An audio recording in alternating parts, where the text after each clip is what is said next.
Nitya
All glories to Shri Guru and Gauranga, Srila Prabhupada ki jai. Gaur Premananda. Okay. So what should we do now? Questions and answers, or another kirtan, or what? Tell me. You want to do your guitar? The guitar. You want to hear guitar? Okay. And then you have the answers? Okay, sure. Guitar. It's like a Krishna conscious Bollywood musical. I think so. Is it tuned already, or? Yes, tuned. Yeah. It's like this my phone. Oh, sorry. You got us. Yeah. Sure. We can play the whole band. Keyboard, guitar, couple of drums as well.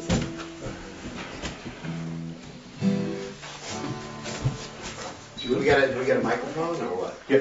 Yeah, I got a microphone. And a speaker? Yeah.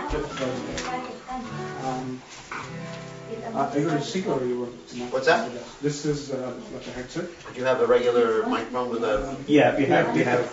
That's easier for me. Outside.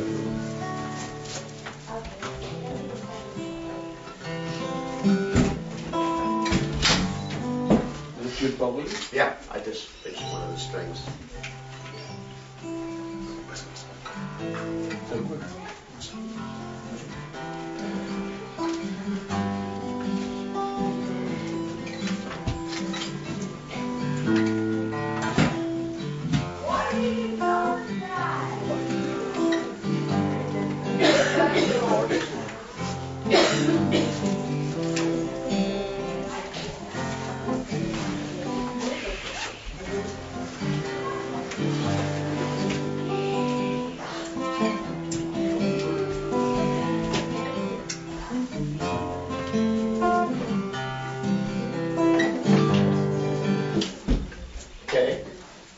No cartels, eh? No, they can't have cartels. And the drum has to be soft. When they use the guitar. No cartels work. Cartels don't work with the guitar at all. No, just for the voice.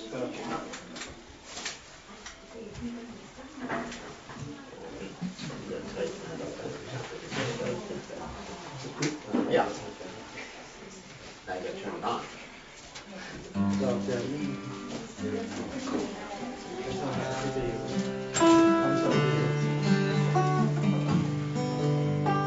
How is it?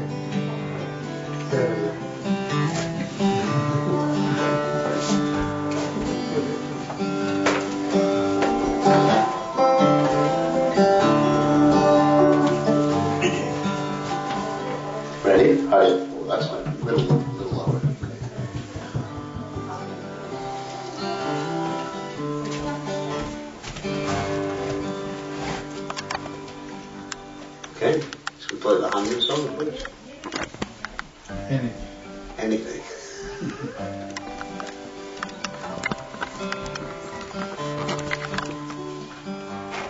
Here's a song about Hanuman. I think you all know the words. Oh Hanuman, oh Hanuman, Hanuman, oh Hanuman, Hanuman, Hanuman, Hanuman, oh Hanuman, Hanuman, oh Hanuman.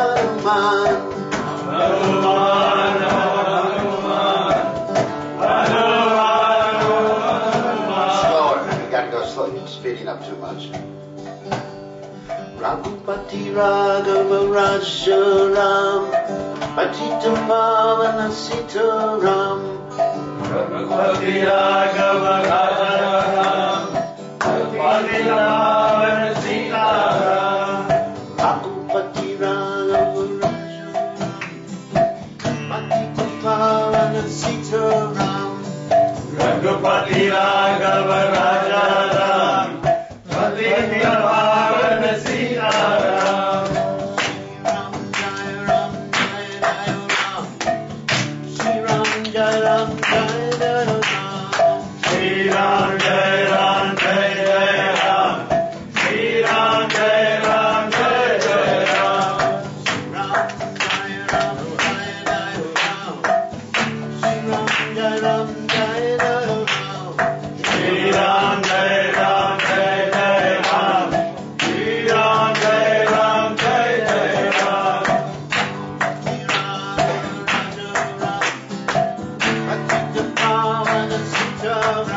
Raghupati Raghava Rajaram Patita Pavana Sitaram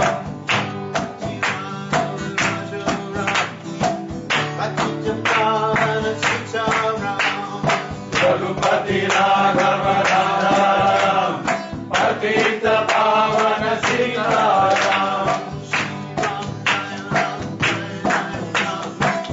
Shri Ram Jai Ram Jai Jai Ram Shri Ram Jai Ram Jai Jai Ram Shri Ram Jai Ram Jai Jai Ram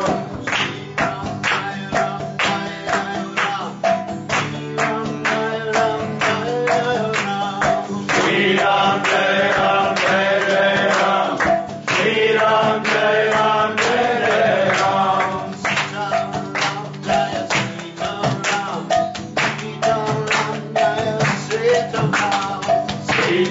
Ram Jaya Sita Ram Sita Ram Jaya Sita Ram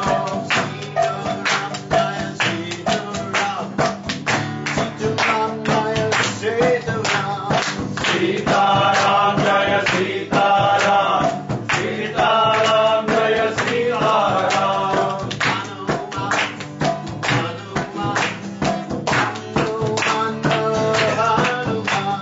Hanuman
All right.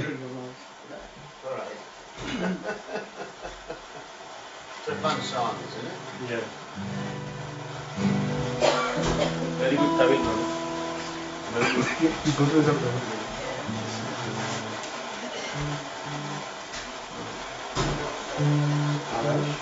Yeah.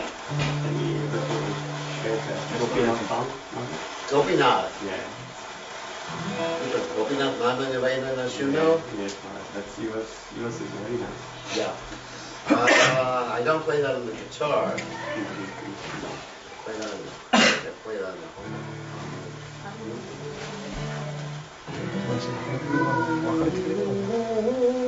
You know that song? You heard me sing that before? I sing but with the lyrics. With the lyrics. Yeah.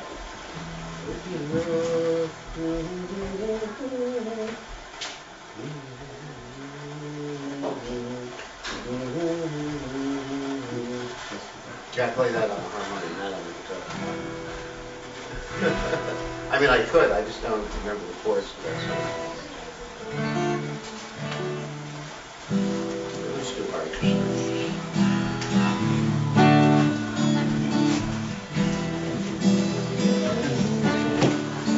Try not to go too fast. Actually, this thing's not working. There you go. I've turned it down so much. Oh, you got to turn it up because otherwise I'll push my voice too much and then. Try Maharaj. Haribol, Haribol, a little higher. Hare Krishna, Hare Krishna. Closer to his mouth. Well, no, it can't get any closer because if it gets any closer, it's in my mouth. Hare Krishna, a little higher. Hare Krishna, Hare, a little more bass. Can you give it a little more bass? Yep. Hare Krishna, that's better.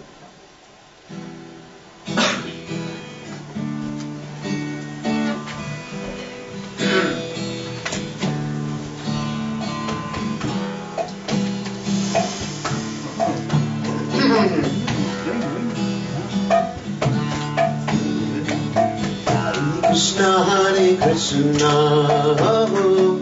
Krishna Krishna Hare Hare, Hare Rama Hare Rama, Rama Rama Hare Hare. Hare Krishna, Krishna Krishna Hare Hare, Hare Rama Hare Rama, Rama Rama Hare Hare. Hare Krishna Hare Krishna, Krishna Krishna Hare Hare, Hare Rama Hare Rama, Rama Rama Hare Hare. Hare Krishna, Krishna Krishna Hare Hare, Hare Rama Hare Rama, Rama Rama Hare Hare. Hare Krishna, Krishna Krishna Hare Hare, Hare Rama Rama Rama Hare Hare. Hare Krishna, Krishna Krishna Hare Hare, Hare Rama Rama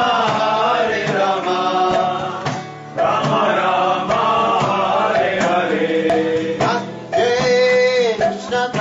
Hare Krishna, Krishna Krishna Hare Hare, Hare Rama Rama Rama Hare Hare. Hare Krishna, Krishna Krishna Hare Hare, Hare Rama Rama Rama Hare Hare. Hare Krishna, Krishna Krishna Hare Hare, Hare Rama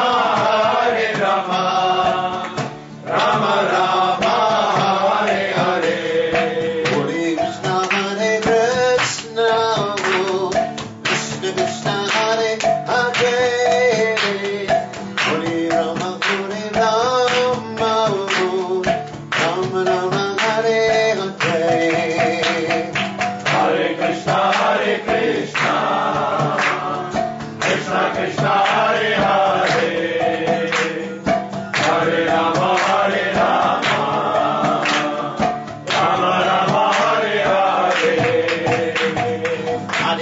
Krishna, Hare Krishna, Krishna Krishna, Hare Hare, Hare Rama, Hare Rama, Rama Rama, Hare Hare, Hare Krishna, Hare Krishna, Krishna Krishna, Hare Hare, Hare Rama, Hare Rama, Rama Rama, Hare Hare, Hare Krishna,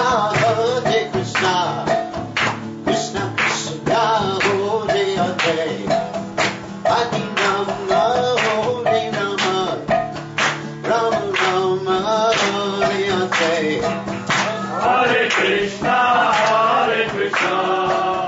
Krishna Krishna, Hare Hare, Hare Rama, Rama Rama, Hare Hare, Hare Krishna, Krishna Krishna, Hare Hare, Hare Rama, Rama Rama, Hare Hare, Hare Krishna, Krishna Krishna, Hare Hare, Hare Rama, Rama Rama, Hare Hare, Hare Krishna, Krishna Krishna, Hare Hare, Hare Rama, Rama Rama, Hare Hare, Hare Krishna, Krishna Krishna, Hare Hare, Hare Rama, Rama Rama, Hare Hare, Hare Krishna, Krishna Krishna Krishna, Hare Hare, Hare Rama, Rama Rama, Hare Hare, Hare Krishna, Krishna Krishna, Hare Hare, Hare Rama, Rama Rama, Hare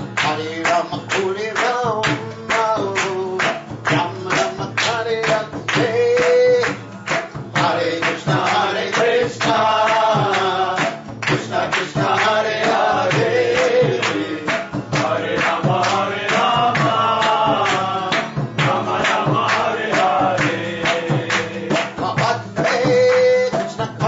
Krishna, Krishna Krishna, Hare Hare, Hare Rama, Rama Rama, Hare Hare, Hare Krishna, Krishna Krishna Krishna, Hare Hare, Hare Rama, Rama Rama, Hare Hare,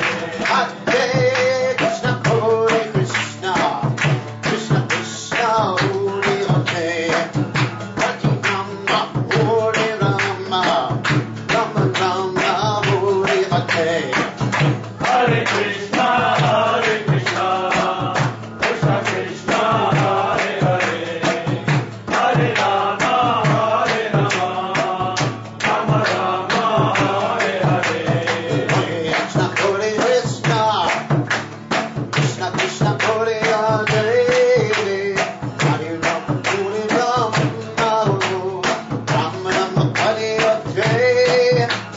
Hare Krishna, Krishna Krishna, Hare Hare, Hare Rama, Rama Rama, Hare Hare, Hare Krishna, Krishna Krishna, Hare Hare, Hare Rama, Rama Rama, Hare Hare, Hare Krishna, Krishna Krishna, Hare Hare, Hare Rama, Rama Rama, Hare Hare. So we just have questions and answers now. That's enough for the guitar. Enough Maya.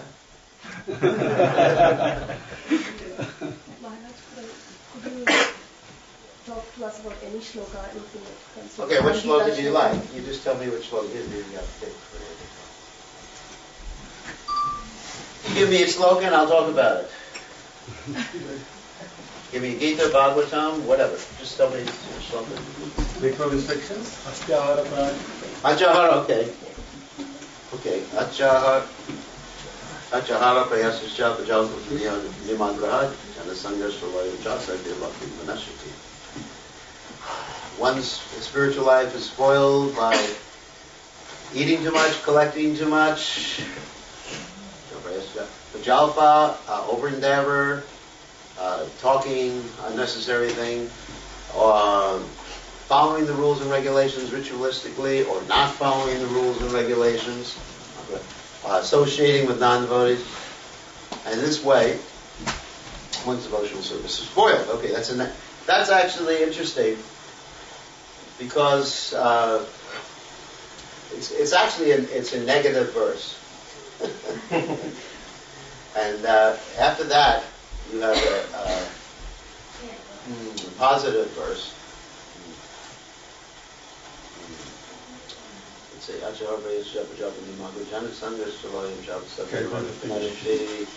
then you have what was the next verse after that?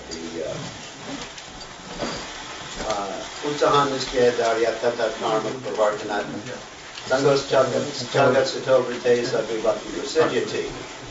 And then after that, you have the 6 loving exchanges. Vedati Praji Gurnati Guya Matyati Prachi. I can remember all that without. Guya Matyati Prachi Mukte Bojite Chaiva. So, all right, let's do all 3 of those verses. Because first it's interesting. First you have the negative, then you have the positive. And that's very much in line with, I guess,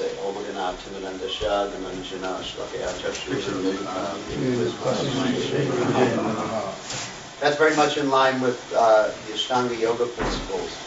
The first one is Yam, and then Niyam, and then Asana, Pranayam, Pratyahara, Dharana, Dhyana, and Samadhi. That's Ashtanga Yoga. So Yam basically means restrictions. And the king of restrictions is called Yamaraj. So in other words, before you can have a positive thing, you have to discuss what you're not going to do. The reason for that is that if you do the positive without eliminating the negative, then it's just going to negate everything you do. That's like Kunjara Socha. It's like an elephant taking a bath. You know, an elephant takes a bath and throws dirt on itself. There's actually a reason why the elephant throws dirt on itself, because it cleans itself with dirt. But still, in the Vedic literature, the example is given of Kunjara Sotra. What's that all that noise? That's speaker. Anyway, we'll tolerate it. As long as it's not a washing machine or something. So, so let's go over the negatives first. Ahara means to eat or to collect. So, according to the Isopanishad, Ishavashamidam saram yatvincha jagajam jagat kenjitena bunjana margritasasvidana. Everything is owned and controlled by the Supreme Personality of Godhead. And we are all given a quota. And if you accept any more than your quota, you actually get attached to the material world and you're a thief. You know, like if you're working for a businessman and he gives you an expense account, you know, expense account, like you're going traveling with an expense account, and you, instead of just spending on your traveling expenses, you spend it on your wife and kids, you probably lose your job pretty quickly, because they'll discover. I mean, there was one devotee who worked for an apartment complex, and they gave him he was the manager of an apartment complex, and they gave him a credit card to buy things for the apartment complex. Instead, he used it to buy for his wife and kids. And so he almost went to jail. So the point is that everything is owned and controlled by the Supreme Personality of Godhead. And Krishna has given us a specific quota, and everybody has a different quota. It's interesting. According to your varna and your ashram, you have a specific quota. Like a sannyasi, especially, there's much more restrictions with a sannyasi. You shouldn't, according to the original sannyas knowledge, sannyasi shouldn't be sleeping in an opulent bed, shouldn't be eating opulent food. According to Lord Chaitanya's instructions, to Raghunath Das Goswami, he says, now that you're in the renounced order of life, you shouldn't think of women even in dreams. You shouldn't eat opulent food, and you should always worship Krishna. And you can't wear opulent clothes either. And you should always think of Krishna in your heart of hearts. So I was thinking about this in regard to Lord Chaitanya's pastimes. Lord Chaitanya Mahaprabhu, when he took sannyasa at 24, became a very austere sannyasi. In fact, even when his disciples, there was one named Jagadananda Pandit, tried to offer him a bed, he refused to accept the bed. Even when Jagadananda Pandit tried to offer him sandalwood oil to put on his body, he refused to offer that, to accept that. He refused to accept that because he said if a sannyasi walks around smelling with perfume, so to speak, then everyone thinks he's a Dari sannyasi or a sannyasi who's women. So in other words, Lord Chaitanya was very strict about the principle of vairagya. And there's this verse. Vairagya Vijja Nija Bhakti Yoga Shikshartha Eka Purusha Purana Shri Krishna Chaitanya Shudera Davai Pripam Buddhir Yastama Ham Prabhadye. Sarvabhauma Bhattacharya wrote this verse, and he said, Lord Chaitanya has come to teach renunciation from those things which are, and also knowledge, but renunciation from those things which are not conducive to devotional service. So in other words, Achahara principle means we really have to understand what we need to keep the body and soul together, and not accept more than that for ourselves. For Krishna, we can accept unlimited. I mean, we can build a giant temple for Krishna. We can do so many things for Krishna, but for ourselves, no more than, if you eat more than the minimum, first of all, you get sick. Forget about having problems in your spiritual life, but you'll actually get sick. And we see so many people now succumbing to what they call MCDs. You can explain what that is, doctor. Non-communicable diseases, lifestyle diseases, from eating too much. And all sorts of desires arise, too, when you eat too much. And also you're taking more than your quota, which means you're a thief. So everyone has, as I mentioned before, everyone has a different quota. Like some people, their quota may be like a mountain of food, another person maybe a little bit of food. One person's quota may be to have a house with 3 bedrooms, another person's quota may be to have a house with 100 bedrooms, as long as he has 100 family members. But everybody's different. Or someone may need to sleep 5 hours a night, someone else may need to sleep 8 hours a night. So we can't impose our particular understanding of austerity on other people. It's a very important principle. So this means also respect between the different ashrams. In other words, a sannyasi shouldn't be criticizing the householders for having a house or getting married. Like there was one story I told this morning in class. There was a sannyasi. Well, I'll tell the whole story. There was a story of Sakshi Gopal. Sakshi Gopal is the deity that walked across India. Now, the reason he walked across India is there were 2 brahmanas, an older brahman and a younger brahman. And the older brahman had promised the younger brahman he could marry his daughter when they got back home. And where they actually lived was in the eastern section of India, and actually Bengal. And they were in Vrindavan when he made that promise. And they made the promise in front of the deity. And the younger Brahmin said, to the deity, you're going to have to come and bear witness to this. So ultimately, that's what happened, because the younger Brahmana was from a lower class or a poorer family than the older Brahmana. And so the deity walked all the way across India just to witness the promise the older Brahmin made to the younger Brahmin. So the older Brahmin's family would be satisfied. But the reason I'm telling the story is that Prabhupada said that both of these Brahmins, they were pure devotees. So there was one sannyasi who said to Prabhupada that if this younger Brahmin was such a pure devotee, why did he want to get married? Why did he take the trouble of getting the deity walk all the way across? I mean, he should just take the sannyasa or something like that. And then what Prabhupada said was very interesting to the sannyasi. He said, just because no one would marry you, you're feeling envious. Prabhupada was joking, of course. And the sannyasi was also joking. But the point is that we shouldn't envy another's quota. That's what they've been doing, being given by Krishna. if they're using it in Krishna's service. So someone can have a mansion and invite people over, use it in Krishna's service. Anything can be used in Krishna's service. That's called Yukta Vairagya. Where you use Krishna's energy in his service, it's called renunciation by engagement. Yukta means to connect. It's the same as the word yoga, which means to connect, from the root yuj in Sanskrit. So Yukta Vairagya, we have no problem with, but if one spends 1 farthing unnecessarily on sense gratification, then that is not good. I mean, I'll give you a practical example of my own life as a sannyasi. You know, sometimes people offer me things that have nothing to do with Krishna consciousness, and I say, we can't waste money on that. For example, one time, this is kind of a funny story, one time I was driving with someone, and we saw that there was a group of people hang gliding. You know what hang gliding is?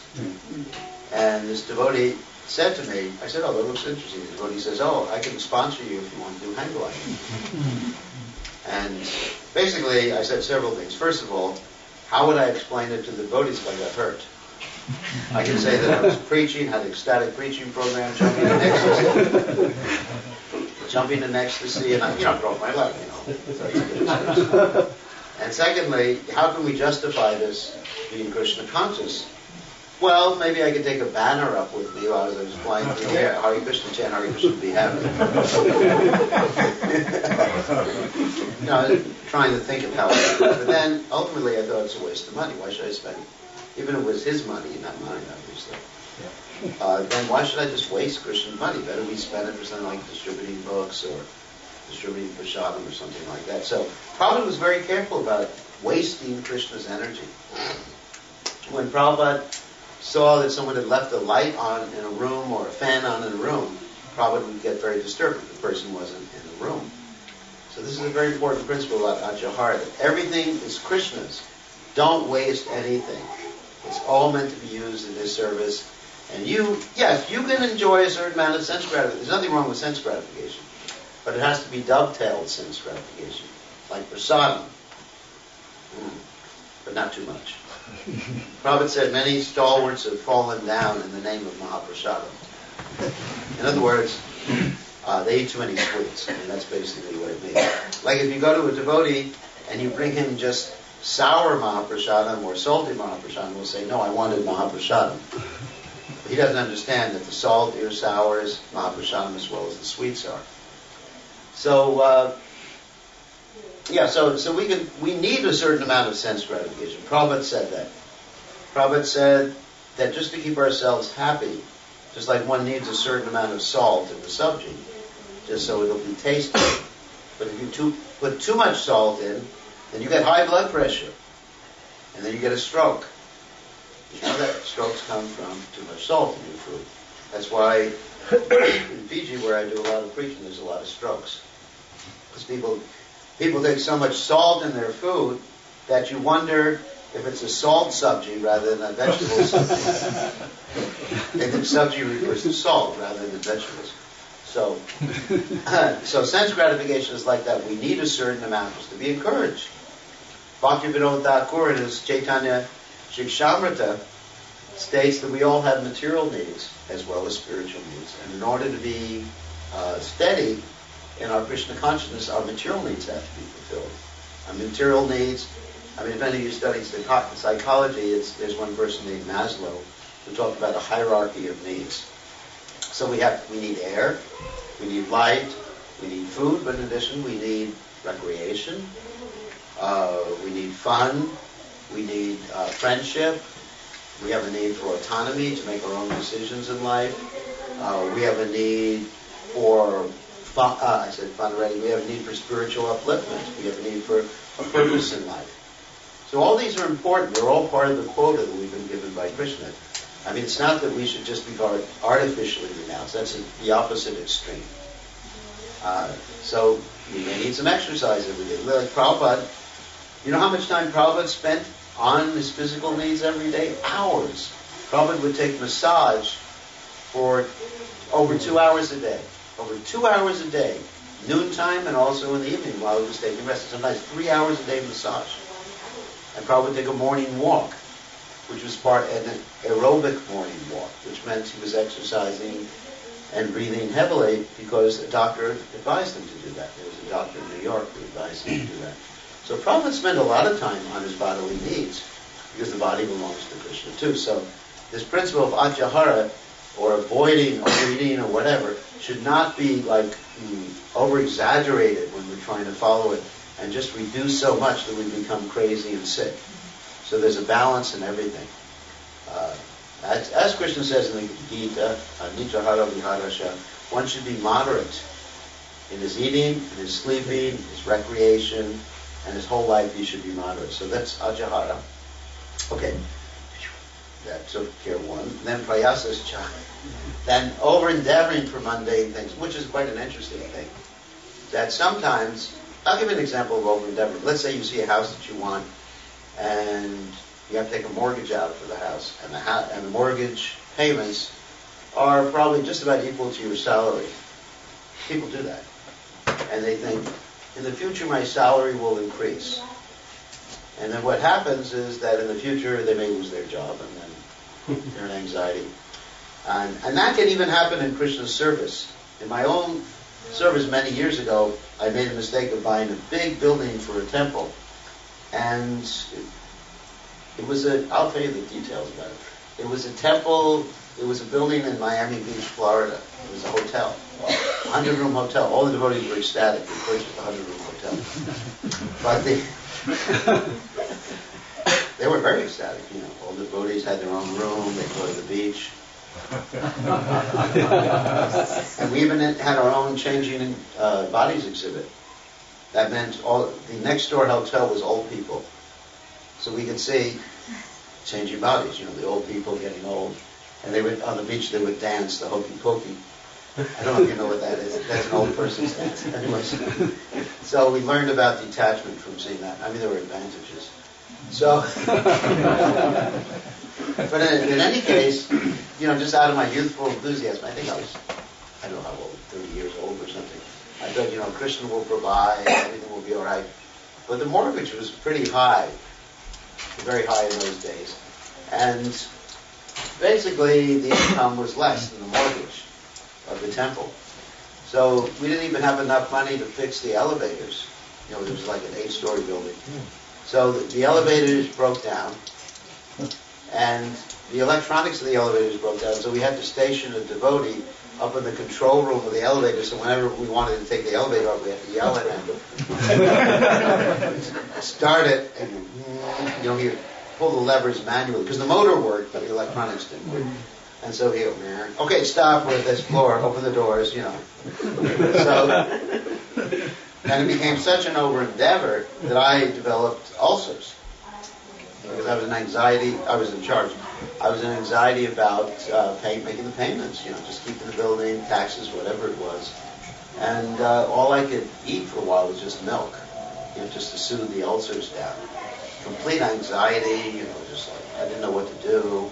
Fortunately, Krishna saved me from that situation. We were able to sell the building eventually, make a profit out of it. Wow. So, in the long run, anyway, it worked out. But the point, it wasn't over-endeavor, because sometimes our eyes are bigger than our stomach, so to speak. Or bigger than our pocketbook, or bigger than our charge cards. So we have to be careful to not put ourselves in such a situation, especially that we're in anxiety over money. I think that's the main over-endeavor people make, that they're in anxiety over money. So then they just have to work 2 jobs. I'm not talking about me, of course, but they have to work 2 jobs, and then they have to send their wife to work, and, take another loan out, and just like, you can't think when you're in anxiety. Anxiety is actually one of the worst possible situations to be in, and it spoils one's Krishna consciousness. One should be peaceful and have the maximum amount of time. Another thing is maximizing your time for spiritual activities. That's how we should be thinking, How can I have the maximum amount of time for hearing and chanting? And then, maybe live a little simpler or something like that. That's fine. Nobody ever died from living simpler.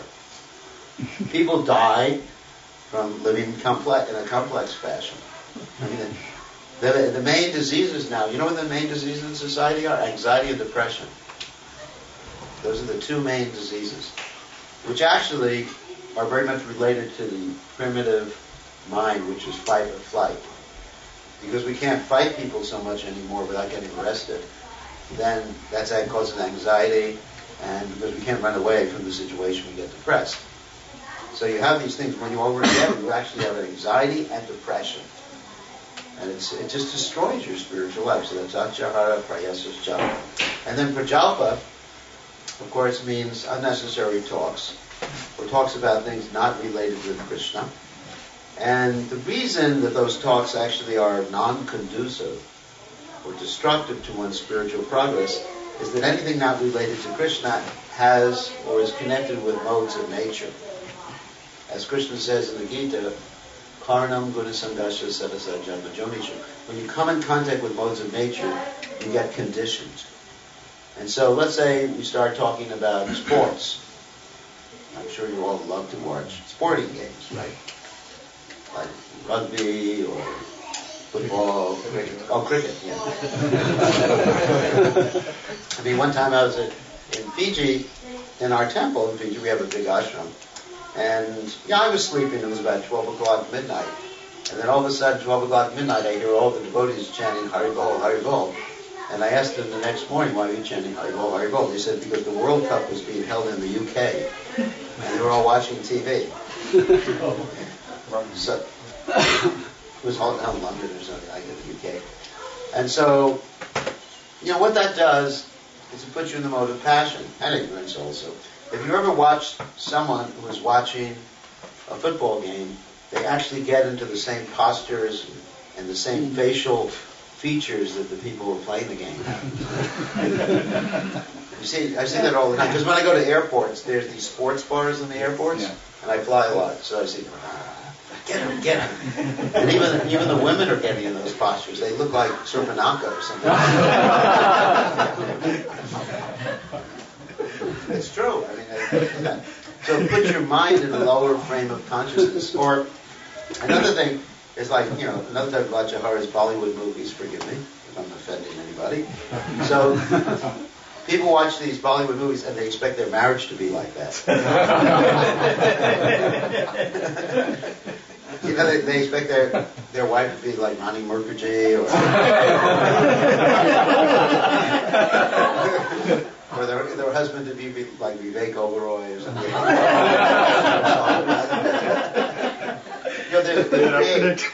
What it does is it creates unrealistic expectations, isn't it? So when they actually find out, the husband has bad breath and their wife.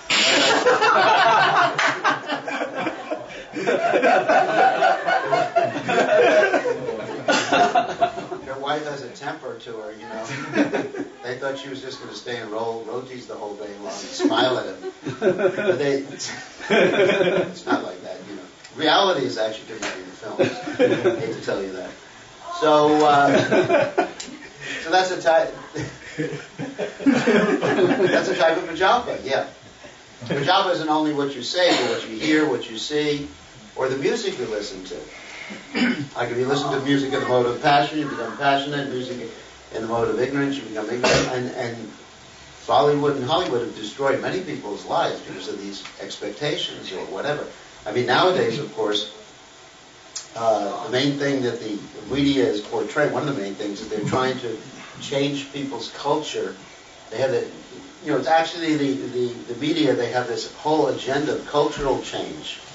So the things that weren't acceptable to you before, like homosexual marriages and things like that, now become common.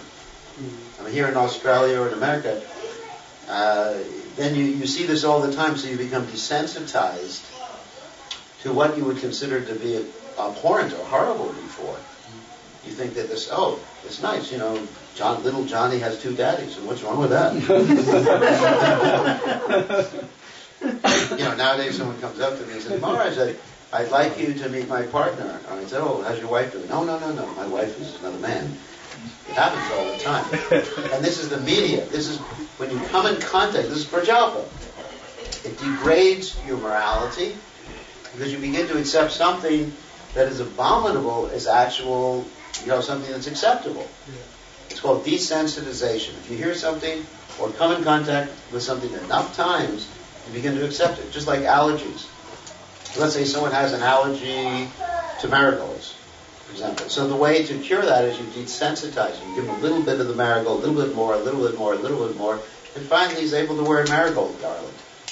So the same way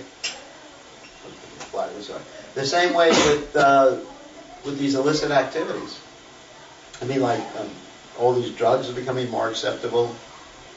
Like in many countries, like marijuana is completely legal. It's common to smoke it, and illicit life. Even in the children go to school, and they try to make the boys and girls romantic when they're like 7 years old nowadays. Even when I went to school, I remember being in one play, and they had me hold. I was 7 years old, and they had me holding hands with a girl. And everything. 7-year-old boys can't even understand these things. So this is all prajalpa. Whether we're talking about the media, or talking about sports, or watching sports, or any of those things. I mean, sports can be good if you do them yourself for exercise. When we were starting a temple in Fiji, in Super Fiji, we had a volleyball game with all the devotees every afternoon. And that was exercise, team building, and it has some redeeming value to it. I'm not saying that sports are bad. There is a redeeming value. There's team building and all that other thing, friendship building. Sometimes I've taken the devotees on whitewater rafting together, which actually helps build a team spirit. So there's always, it's not that something's necessarily a negative, but if it takes you away from Krishna, it infuses you with the three modes of nature, then it's a negative. So that's prajalpa. And then again we find jana sangas. That means bad association. Achahara prayasachapa. Prajalpa jana sangas. That means bad. What is bad association? Bad association basically means with people who are against Krishna consciousness or people who are materialistic in the name of spiritual life. And one can have bad association not only by hearing or being in the same room with someone, but by eating food that is impure. I'll give you a practical example. I'm sure all of you know about Grandfather Bhishma. So Grandfather Bhishma was a great Mahajan, a great pure devotee of the Supreme Personality of Godhead. Yet, he did not interfere with the attempted disrobing of Draupadi. Now you may say, why did that happen? And I'll tell you a whole story about why it happened. And Prabhupada's explanation. First of all, Prabhupada's explanation was that his mind was made wicked by eating food cooked in Duryodhana's kitchen. So not only his mind, but Dronacharya and Kripacharya's mind was polluted. In fact, in the Mahabharata, it describes that they were possessed by demons. Because there's an interesting story that Duryodhana one time, while the Pandavas were in exile, tried to make fun of the Pandavas. And when he tried to make fun of the Pandavas, he was actually kidnapped by the Gandharvas. Chicharatha, the Gandharvas kidnapped him. And he was saved by Arjuna, who was friends with Chicharatha. So when he was saved by Arjuna, he was so embarrassed he was getting ready to kill himself. He was meditating, fasting till death. Then the demons came and they took him out of his body and gave him what we call in sports a pep talk. And they said, come on, you took birth to help us. You should continue with your activities, and not only are we going to help you more, but we're going to possess Grandfather Bhishma and Dronacharya and Kripacharya, because they were eating impure food, which is really interesting. Jana sangas can take the form of food. Like Prabhupada, one of the first things Prabhupada told his disciples is only eat food cooked by devotees, because otherwise the mind becomes wicked. You actually take on the consciousness of the person cooking. Even if you offer it, it works like that. There's another interesting story that's told in the Puranas about this. Once upon a time, there was a prostitute, and she just gave up everything. She decided to become a devotee, And she gave all of her possessions and sponsored food at the temple. And, it was nice. She actually surrendered to Krishna, which is nice. And so the next day, the pujari at the temple invited everyone over to take prasad. So they all came over, all the Brahmins came over to prasad. And that night, all the Brahmins had these dreams, like really lusty dreams. And then they were wondering, are we become contaminated? What did we do? They were praying to Krishna for guidance. Krishna appeared to them and said, I can digest the prostitute's offerings, but you can't. In other words, Krishna can digest everything. So the moral of the story is we have to be very careful what we eat. And which means the consciousness of the person who cooks really enters into the food. So that when we buy biscuits in the store or something like that, who knows what the person preparing the biscuits or the machine preparing the biscuits or the person operating the machine was thinking, right? And then we may have so many dreams or so many impure thoughts as a result of that. So that's really jnana sangas, associating with people who are not Krishna conscious, either by hearing, seeing. The Vedic literatures are so strict. They're too strict as far as one thing is concerned. They said even if you see the face of a non-devotee, you should run to the Ganges without changing your clothes and jump in immediately. So I don't think that's a practical injunction for most of us here in Australia.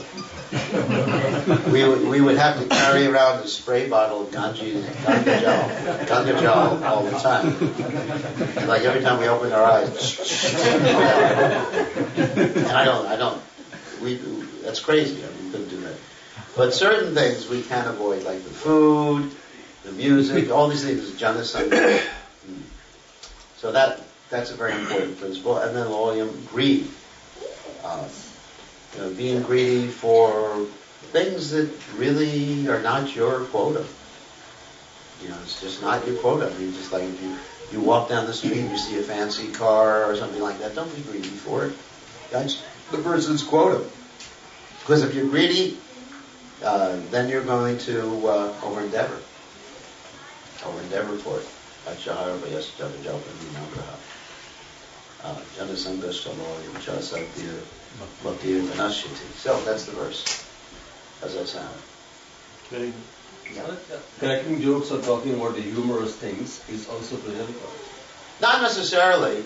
We need a little recreation from time to time. Of course, the joke shouldn't be at the expense of someone. This is actually, it's like violence, like you're making fun of someone. Look how he looks ugly. Or, whatever. It's cruel. But you can have some, simple joke. There's Vedic jokes too. Like Prabhupada was fond of telling the Gopal Bhan jokes. Some of you have heard of Gopal Bhan. I can tell one joke like that. Gopal Bhan, one time he went to the king, and the king said to Gopal Bhan, what's the difference between you and a fool? He said to Gopal Bhan, who was the joker. And Gopal Bhan took out a measuring stick and he said, well, about 1 meter, sir. So there's jokes like that you can take from the Vedic literatures. Prabhupada was humorous too. Prabhupada even, I talked about like a Charlie Chaplin movie, some innocent thing like that. He told that, Charlie Chaplin was wearing a tuxedo, tore the tuxedo, and everyone else saw it, and they all copied Prabhupada. There was a message to that too. He said the same way we should set a certain standard, and this kind of people will copy. So sometimes jokes can actually help us understand the philosophy more. I tend to spice my talks with a joke here and there, so people will stay awake. Otherwise they go to sleep. So, quote a shloka, tell a joke, That's the philosophy. So, one has to be careful. Sometimes innocent little things. We can't be too crazy. We should be aware of who's the prime minister of a particular country. It's not that the devotees should be completely aloof from what's happening. But we don't want to spend all the time, like reading the Sunday newspaper, which is this thick, which is a complete waste of time. Many of us are addicted to reading the news, reading the newspaper. Prabhupada told one story about a Christian preacher who was preaching to people, and they asked, what is hell like? And the Christian preacher said, what is heaven like? And he said there's no newspapers in heaven. They said we're not interested in going to heaven. There's no newspapers. So yeah, well, we should be aware of the news. I mean, you should really be aware, that Malaysian Airlines plane was lost. I mean, little things like that. But not that we spend hours a day. So there has to be some consciousness about what's happening in the world. We don't want to become so aloof that, there's World War III and we haven't found out about it until a year later. So that's what spoils our devotional service.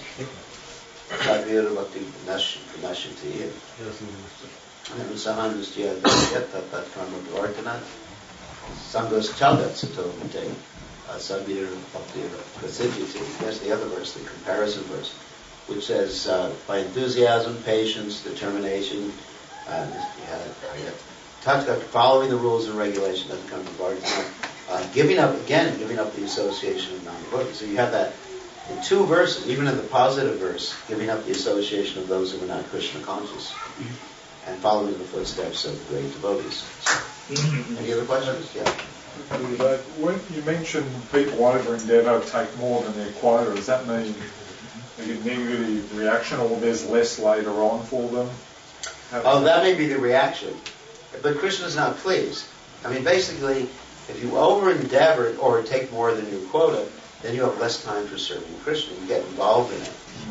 Like if you let's say you get a bigger house than you need, you spend a lot of time cleaning it. Yeah. I mean, I remember when I first joined the movement that sometimes we go on traveling Sankirtan. We lived in a van. A van. Yeah. It's called a maxi van, a big long van. And basically, we could preach from 8 o'clock in the morning till 9 o'clock at night. There wasn't much to clean in the van. You just cleanup takes about 2 minutes. But then as soon as we got a temple, cleanup took longer. So we did less preaching. And sometimes we see, I've experienced in Fiji, for example, that sometimes when we open up a temple, the preaching slows down tremendously. Because people become so much involved in the maintenance of the temple, and then they start to fight at who's going to be in charge, which is even worse. Isn't it? Like that happened in Bhakti Siddhanta Saraswati Thakur's movement. They opened up a new temple in Bug Bazaar in Calcutta, and they were fighting over who would have what room.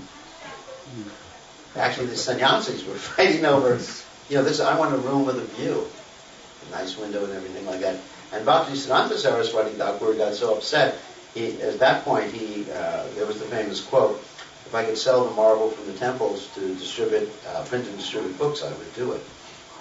So one really has to be careful about accepting too much, or else your devotional service becomes minimized. Your preaching might become minimized. Your time, you're just running around just trying to maintain what you have. A certain amount is necessary just for peace of mind. I'm not suggesting we all live in a tent in the woods and have a latrine instead of a toilet. It's not very practical. 2 minute quota. I definitely need a little bit more amenities than that. Sometimes I need, hot running water so I can take a shower. But, I had one friend, and Krishna Vijay knows who it is. We would go to his house and he wouldn't let me use a shower because he said it's over endeavor. I said, "But how are we going to get clean?" He said, "You should do it the old style. Fill the bucket with water and use a load but you have a shower here. Can't I use it?" "No, Maharaj."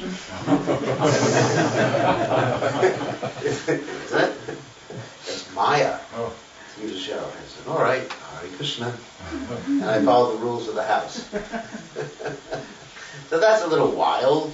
It's not that I'm suggesting we go back to the bushes, we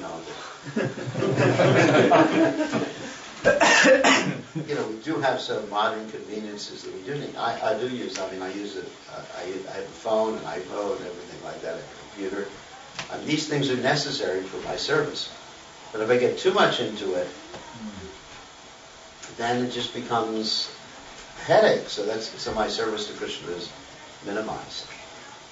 So you have to really balance things. In other words, maximize your service. It's like a Kadashi.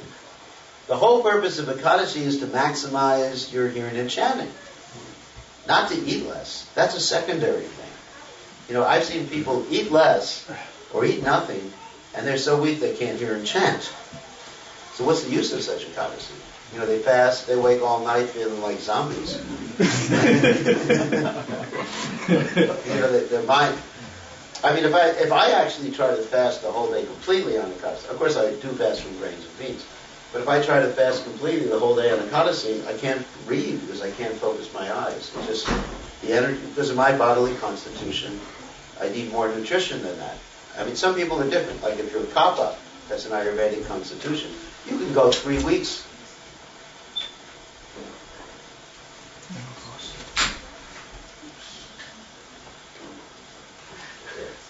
Hare Krishna. So if you're Kappa constitution, that means fat. You can go 3 weeks without eating, and you're going to be happy. You're like a human camel. You know, a camel goes in the desert, you know, you go 3 weeks without drinking water. So, but if you're not, if you have like a Vata or Pitta constitution like I do, then really you can't fast completely or else you can't function. So there has to be some adjustment according to who you are, what you need. And we can't criticize others. I think we shouldn't criticize others for what they need and to carry out their service. The whole idea is maximize your service. Whatever maximizes your service, hearing, chanting, preaching, or, you know, if you're a businessman, make a lot of money and maximize it and help with the Krishna conscious movement. There's nothing wrong with that. We're not talking against business. If you're going to do business, make a lot of money. Don't just be satisfied with a little money. Make a lot and you give it to help spread Krishna. You sponsor book distribution, you sponsor the worship of the deities, you help preach Krishna consciousness with your money. And that's as good as a sannyasi. But whatever it is, it should be maximized. That's the point. Structure your life so you're maximizing your seva, your service. Other questions? Yes. Prabhu, there was a question of limited quotas. So, how do we limit our quotas? For grihastha, to have a family? Yeah, it's fine. So, for two, at least one is for food, and one is anything like, which is not directly money, like internet or TV. So, how do we put our limitations? You know? For a small child, we always hear this thing, eat more, eat more. That's right. So, how do we limit ourselves? Well, Prabhupada said a small child can make the mistake of eating too much, and an old child like me should make the mistake of eating too little. You understand? So that's fine. I mean, children should be given more facility. Children should run, play, and have a good time and everything like that. Don't force Krishna consciousness down their throats. Don't force them to chant. Just set a good example yourself. And as I said, you have to figure out your own quota. I mean, what really maximizes your Krishna consciousness? I can't figure it out for you. That's your business. Because it may mean a lot more facility than I need. Or you may need less. I mean, I need a certain amount of facility just to function in this world. But any more than that is taking more than my quota. That's me. I'm the one who makes that decision. And we need to trust each other with the decisions that everybody makes in their own lives. And not criticize. Oh, he has too big a car. Or he has too big a house. Or he eats too much. There's like that one disciple of Lord Chaitanya's spiritual master. I know, the godbrother of Lord Chaitanya's spiritual master, Ramachandra,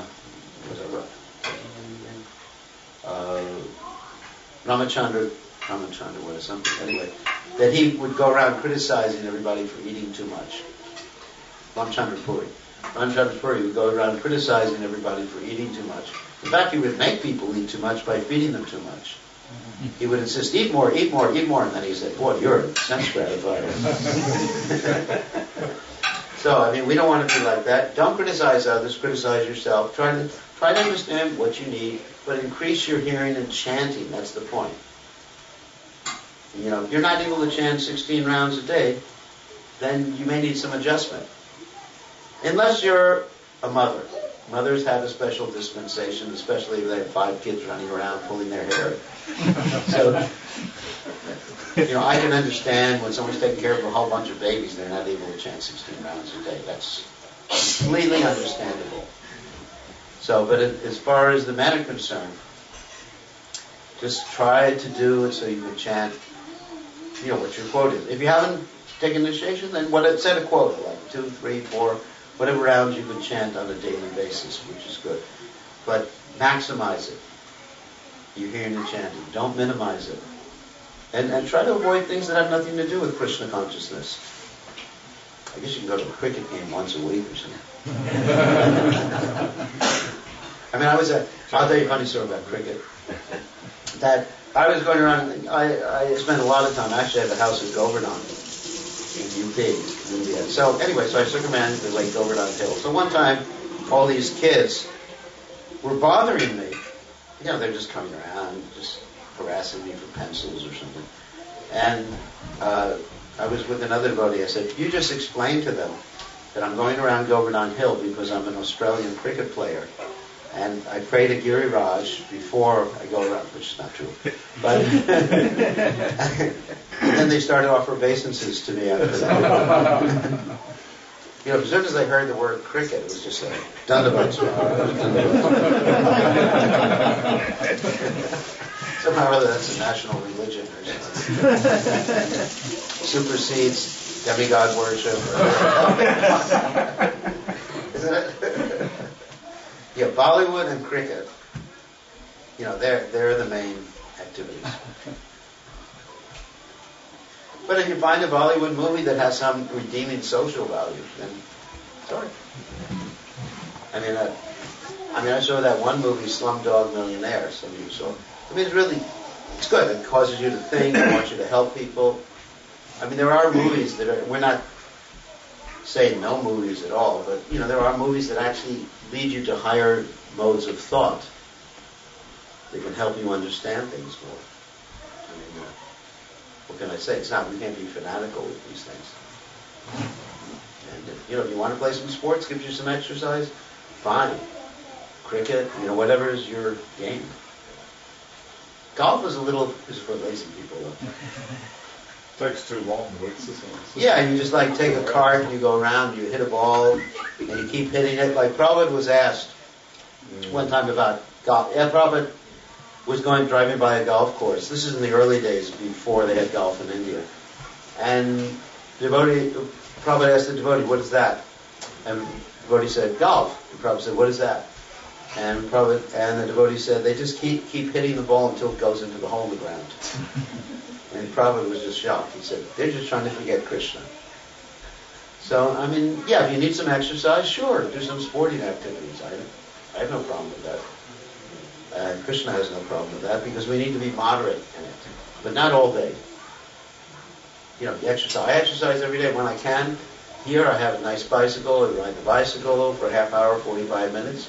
It's good for the health. That's why I'm healthy, because I exercise every day. I'm 65 years old. I exercise every day. My mother is 87 years old. She swims 50 laps in a swimming pool every day. Drives a car. Stronger than I am. So, exercise. There's nothing wrong with that. She doesn't play cricket, though. Yeah. How do we deal with a situation like suppose devotees with more wealthy and devotees are not so much wealthier, or then what happens? There would be compatibility, or the people think you're not wealthier because you're not intelligent, or you don't have any capability to earn the money or something. Or God's not pleased with you. Yeah, that's unfortunately that's actually one of the standards of judgment in modern society is how much wealth you have. The Bhagavatam states in the predictions about Kali Yuga that one will be deemed high class. I wrote a poem about this. I said, if you have some money, you're high class, even if you are an ass.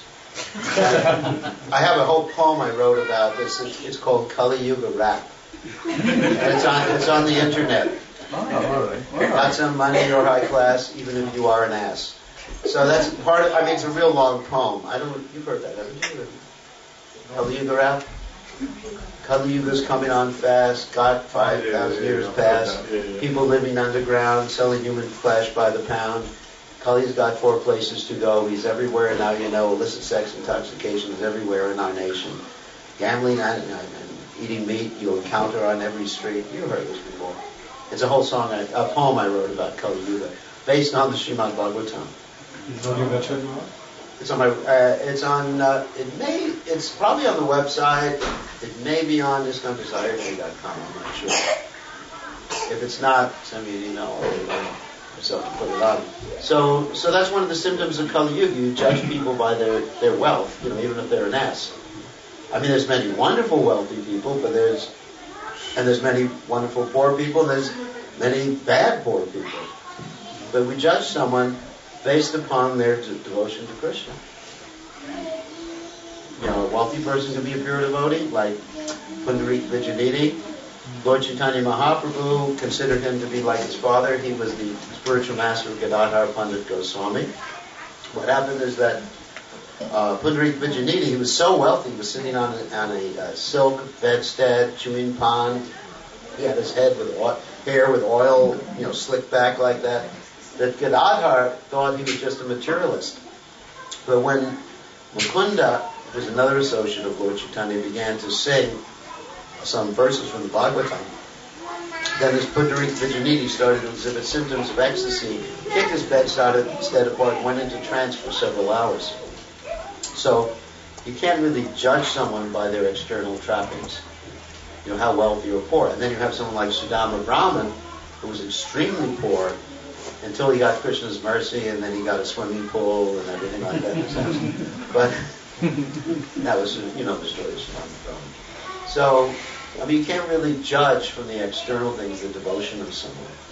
And so we should freely mix. I know, first of all, Indian society tends to be very hierarchical, you know, depending on someone's wealth or gotra and things like that. Especially, you know, in some places in India, like if you're not in the right gotra, then no one will they won't associate with you. Or you have to marry someone in the same gotra or caste. I mean, even in some places in India, they have subcastes within the subcastes. I mean, it gets really complicated. But Chanaka Pandit says if you find a girl from any caste, a good qualified girl, you should get married to her. It doesn't matter. So the point is that this hierarchical principle where you consider someone to be better or worse according to caste or money or whatever really shouldn't be considered in Krishna consciousness. We should see someone's bhakti and associate with someone who has bhakti. So, but unfortunately people are impressed by these things. Like when Prabhupada first went to India, after coming back from the West, then he impressed people by telling people how rich his disciples were before they joined the Hare Krishna movement. He said, you know, this person, his father was a multi-millionaire.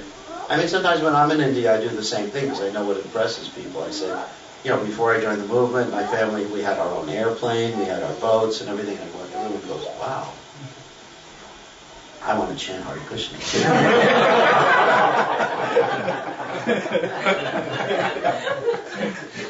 That was before I chanted Hare Krishna. After I chant Hare Krishna, I just sleep on the floor. You know, I don't tell people that because they'll get discouraged. But so yeah, there is this tendency to think like that. With high, you know, if someone has money, they're high class. I mean, or if someone's a Bollywood star, they're extremely high class. I remember going to some temple openings where there were Bollywood stars and also chief ministers, and nobody paid attention to the chief ministers. But the Bollywood stars, I mean, were surrounded. There's people on the rooftops with binoculars. Seriously, the whole Indian army was called out to protect them. Seriously. I mean, I've been with several Bollywood stars like Vivek Oberoi. The reason I mentioned Vivek Oberoi was with him, I mean, Lucky Joseph with her, because they're devotees. Actually, that's why. But everyone was binoculars, they had roadblocks everywhere. But the chief minister, nobody knew him from Adam. It was just like, yeah, who's he? You know, Modi. Oh, that's him. All right. It's interesting that even you consider, if you're a Hollywood or a Bollywood star, which probably means you're probably not the highest class anyway, because you probably got married at least 10 times before. like you. What's that? Oh, that's our time manager. So just like you read in the newspaper about, there's so many pages about Bollywood stars, who they're running around with, and everything like that. So people are worshiping these people who are actually, for the most part, are very low class as far as their activities are concerned. They may be rich, they may be famous, but their activities show them to be very low class. And they become the role models for society. That's a real problem. Our role models should be people like Prabhupada.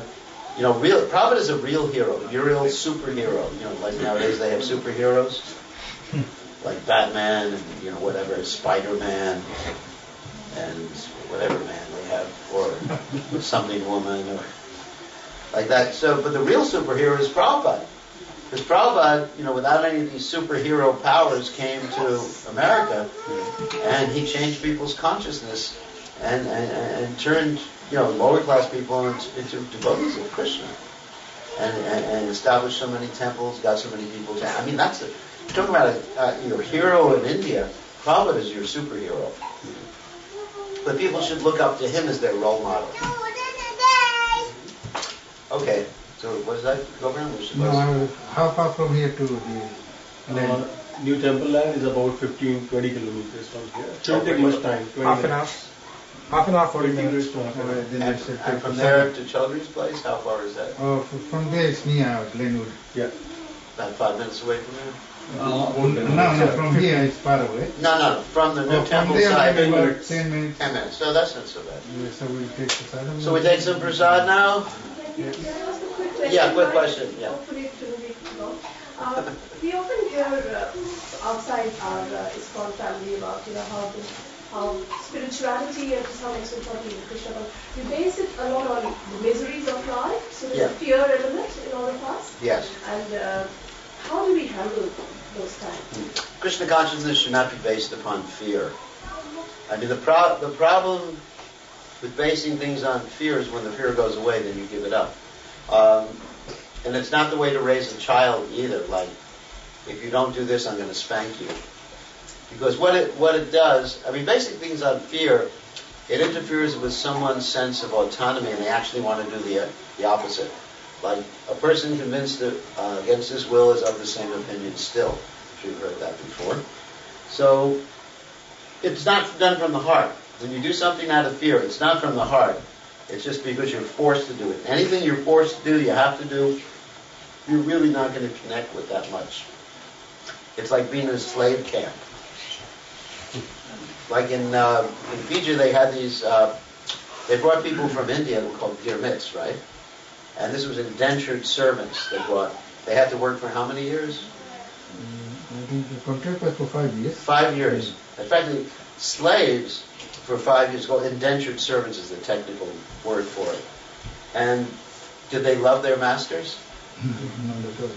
They hated them because what the masters did is they took all the money they were supposed to be making as rent and things like that for the food and everything. So they cheated the people. So whenever you're forced to do something, you don't want to do it, and as soon as the force is not there, you stop doing it. I mean, many of the things, I mentioned this before, many things I was forced to do when I was a child, I won't do now. One of the things I was forced to do when I was a child was to eat beetroot soup. Now if you bring a beetroot in front of me, I start to have like post-traumatic stress symptoms.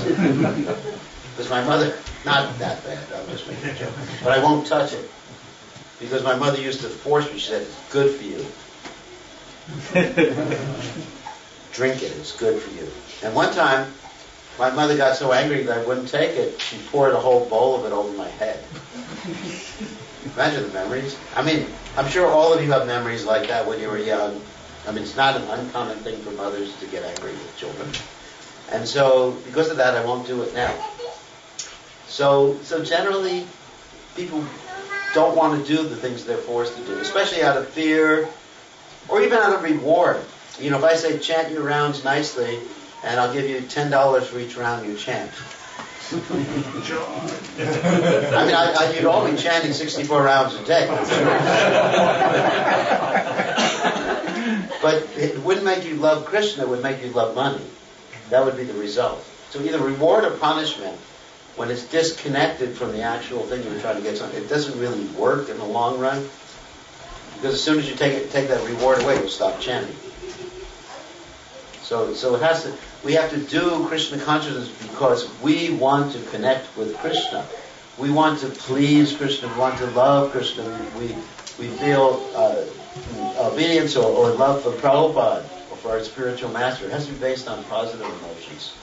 So I think fear-based religions are not good. Like, of course, Christianity, it's a lot like that. You know, if you don't do this, you're going to hell. And then, you know, who cares about hell? We can preach there. If you're Krishna conscious, like I was saying in the class today, you can actually preach Krishna consciousness in hell. So we don't want to use fear or reward or threats or anything like that. And especially with children, like saying, you better chant your rounds or else you're not getting dinner tonight. It's not good. It's not good. I had one parent, she raised her boy in Krishna consciousness, and she made him get up at 3 o'clock every morning when he was like 5 years old. And to this day, he's like 30-something. He can't wake up early anymore because he was forced to do that by his mother when he was young. And his mother's very Krishna conscious, but fanatic. You know, so everything was based upon force. We don't want to be like that with Krishna consciousness. It's a positive thing you enjoy. Yeah, and the material world's miserable, okay, but let's not dwell on it. And you don't have to talk about it all day long.